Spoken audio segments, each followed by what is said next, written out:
Hi, how are you? I wanted to grab my phone, sneak into a room in my house before all of my kids descend upon me and the home for Thanksgiving and say a huge thank you, because I've been thinking about you. I am sincerely and deeply moved. In my last post, I wrote that I wanted to come back to LOA, but I wasn't quite sure how or what this would look like, because I want to really make sure that whatever I do moving forward is the best use of your time and the most helpful to you, and that it's accessible to everyone. So I received hundreds of emails with loving suggestions and encouragement. I thought I would receive like 5, 10, 15, maybe. I'm shocked. And I am so grateful that you took the time to write me. I am responding to each one personally. I'm going like 10 at a time, so it might take me a while. But I want to recognize you because I know that you're busy, and I really appreciate the time that you gave for me.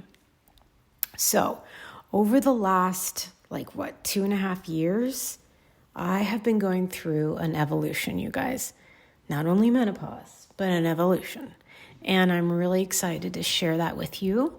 It's been definitely not a super fabulous, awesome road, but I have come out the other side, and I really want to figure out what LOA looks like in the future. So once I do, which I promise you that I'm super busy doing, I will make sure that I will share that with you. But here's the deal. I think that 2025 is going to be a great year for both of us. I really do. And I promise that I will get back to making sure that you feel seen and that you feel heard and that you feel valued. Because your pain is really important and it deserves attention. So let's talk about the holidays. They are upon us. 3 big ones back to back. I don't know, depending on what you celebrate. We have Thanksgiving, Christmas, Kwanzaa, Hanukkah, whatever, and then followed by New Year's. So what do we know about the holidays? We know that it can be so tough for those of us who love someone struggling with addiction. And there was a time in my life where I was falling apart because of my ex-husband's addiction. It was embarrassing and humiliating, and it made me feel like I wasn't loved or I wasn't valued, and neither were my kids. And the thoughts of wondering if it was ever going to get better, will I ever feel safe in my own home, in my own body, in my own environment? Will I ever be happy, especially happy during the holidays? Those thoughts came over me often, daily. So if you are listening to me and you are feeling anxious or you are feeling alone, please, please know that I understand and that everybody else that's listening to this understands. So there are hundreds of thousands of women around the world who understand exactly what you are going through right now. And we might not always talk about it openly, right? We don't go around advertising, but we are here and we are with you. And there are moments and there are seasons in your future where you will feel good again. You will. Now, I know, I hear you. For the skeptics out there, I'm with you. I'm one of you. I'm the leader. I am not a fortune teller. I hear you, skeptics. But I know that I can't predict the future, but I can tell you that as you get stronger and clearer about what you want and what you need, you will start to feel empowered.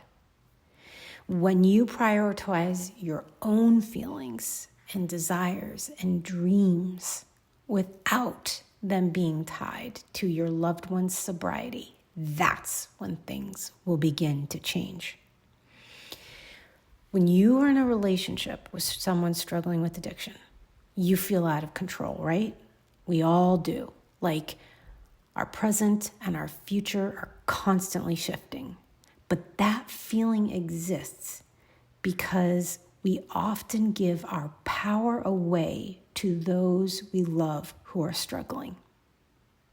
I've been there. My feelings used to depend entirely on whether my husband was sober or not. And even when he was sober, that didn't always make things easier.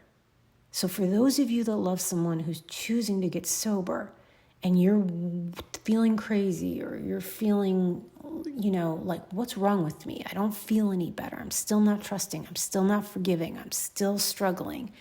Normal. Totally normal. Because sometimes a dry drunk, or sometimes a person in recovery who is struggling to cope with their own sober emotions can be just as difficult, or sometimes more difficult, to be around than people that are actively in their addiction. And that's kind of like the unspoken truth that no one really talks about. But there is power in reclaiming your independence and in taking charge of your own feelings, not by controlling them, but by aligning your actions with your own empowerment. Okay, so I just said something that would drive me nuts if I were to listen to myself, because I hate that self-help talk. You're like, what? Okay, great. Reclaiming your independence. What does that mean, Michelle? Yeah, I'm with you. I hear you. Here's the deal. For me, I can't choose my feelings. I know that there's a world of self-help people that say you choose, how you feel. That I can't do that. I feel like that's Jedi mind tricks that I'm not privy to.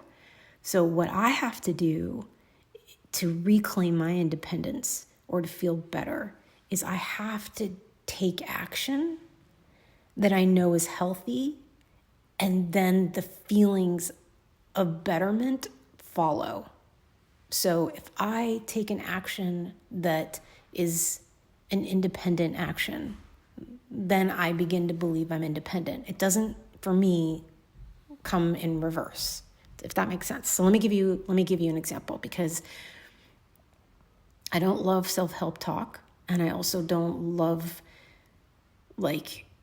directions without specifics, right? That was one thing that always drove me nuts in the world of recovery, was there's all these phrases, but it's okay, awesome. That sounds so cool, right? And I'm not going to call any organization out because I think most of them are spectacular. So, but I always went to those meetings and thought, what does that practically mean? Show me how to actually achieve that in my life. So I'm going to break this down for you right now. When I loved someone with addiction, I had to constantly ask myself, what can I do in this moment to release him from the responsibility of making me feel good? What can I do in this moment to release him from the responsibility of making me feel good? I ask that question to myself 1.5 gazillion times a day. So much so that I started to annoy myself with that question.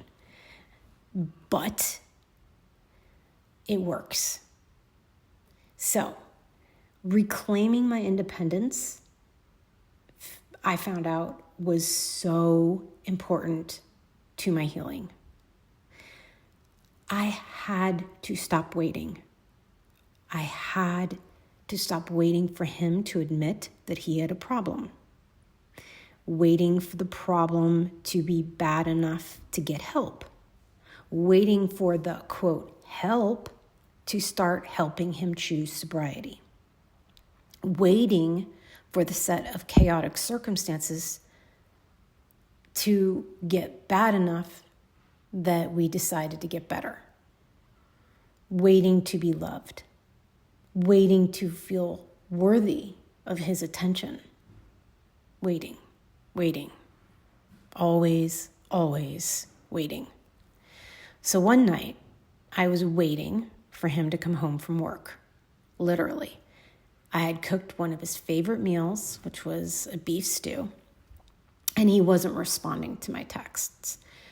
Now, my instinct was to track him down, to keep calling and texting. I was like certifiably in stalker territory. I am quite certain if he was a normal human being, he would have called the police. There should be a mugshot of me somewhere because of my actions of calling, texting, right? But after an hour of doing this, because I, did this for a decade of being with him. But after that, on that particular night, after an hour, I stopped myself. I realized that I didn't need to wait for him to come home or pick up the phone anymore. I put my phone down and I decided we, meaning the kids and I, are going to have dinner without him. And that moment of independence was so powerful. It's so funny. It's like people make you think like these profound moments happen in like on top of a mountain or like on a journey to go to 3 different countries. For me, they always happen in those like weird, random, in-between silent moments of everyday living, right? Or in the pain.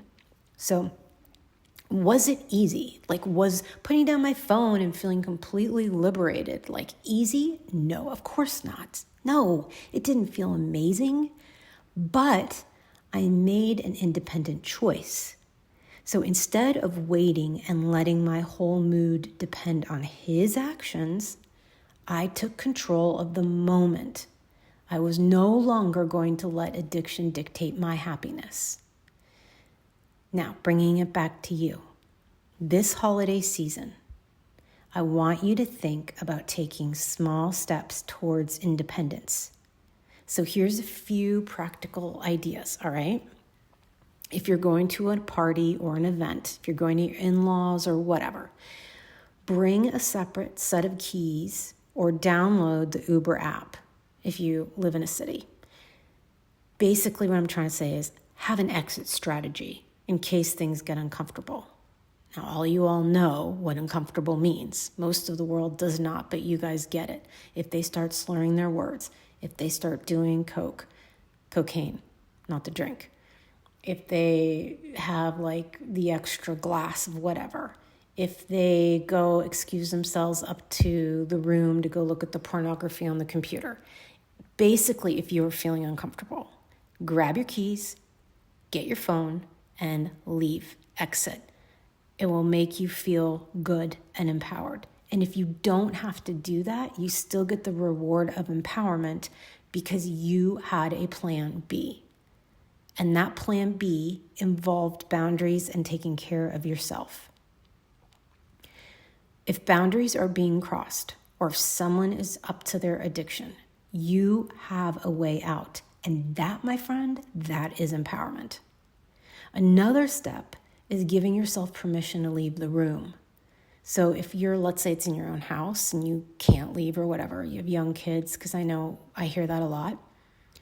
If you're overwhelmed or you're feeling uncomfortable or you're like feathers are ruffled or you feel yourself like getting a lump in the throat or getting in your head too much, walk away. Walk away. Abort. You are Tom Cruise in Mission Impossible. You are aborting the mission. Go for a walk. Take a moment to breathe.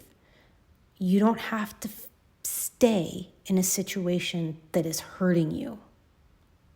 And lastly, find moments of joy for yourself. So be intentional with this, like meaning, again, there goes another self-help word, intentionality. Annoying. Okay, get it. Here's what I mean by that. Whether it's watching a favorite movie, like Elf or one of those Hallmark movies. I never really got into those before a couple years ago, and now I'm like, they are just joy. Like, line them up back to back. What about enjoying a secret stash of cookies or doing something that brings you peace? Take those small moments. They might not solve everything. They're definitely not solving world peace, but they will help you get through this. So if you know, and you've been listening, I love food. Like, I love food. It's my love language. If food was a man, my husband would be in trouble because I might want to marry it. And particularly, I love cookies. Cookies bring me an immense amount of joy. So, back in the day when I was married to my ex-husband, I used to make secret stashes of cookies before the holidays, and they were just for me. I hid them in the back of the freezer, disguised in a box that was once full of healthy pancakes. And please don't be mad, but in total honesty, I threw away the healthy pancakes. So I knew no one would touch the pancakes. So I hid them in the box. When the holidays felt overwhelming, which was often back then, I would sneak away to the garage, open the freezer, and have some cookies in the dark. And the only light was coming from the open freezer door. You guys, it was my moment of joy, like a deeply, deeply moment of joy. It was also a very small act of self-care in the middle of a very chaotic situation. So maybe for you, you're like, Michelle, I'm super healthy. I love Gwyneth Paltrow. I am into my gut lining and microbiomes, and I have no idea, all that stuff. I don't do cookies. I don't do refined sugar. I love you. I admire you. I am jealous of you. Grab a cup of tea, herbal tea perhaps, or go for a walk. Whatever it is, find those small moments of joy that help you survive. Because here's your pep talk. You are incredibly important. And I mean that. You are. You are loving and you are strong. And you have the ability to be independent, no matter what the circumstances are. I believe in you. I know that you can get through this. I know that you have the ability to disengage, to detach, to abort, and to choose something that's good for you. The best part is that your happiness and your peace and your future, they don't rely on your loved one's sobriety. They do not. Your loved one does not need to choose sobriety for you to get healthy and better. You can find your peace, your joy, and most importantly right now, your empowerment, whether they get sober or not. So this holiday season, try to focus on yourself, even just for a little tiny bit. Practice those small moments of independence. You've got this 100%, and I am cheering you on.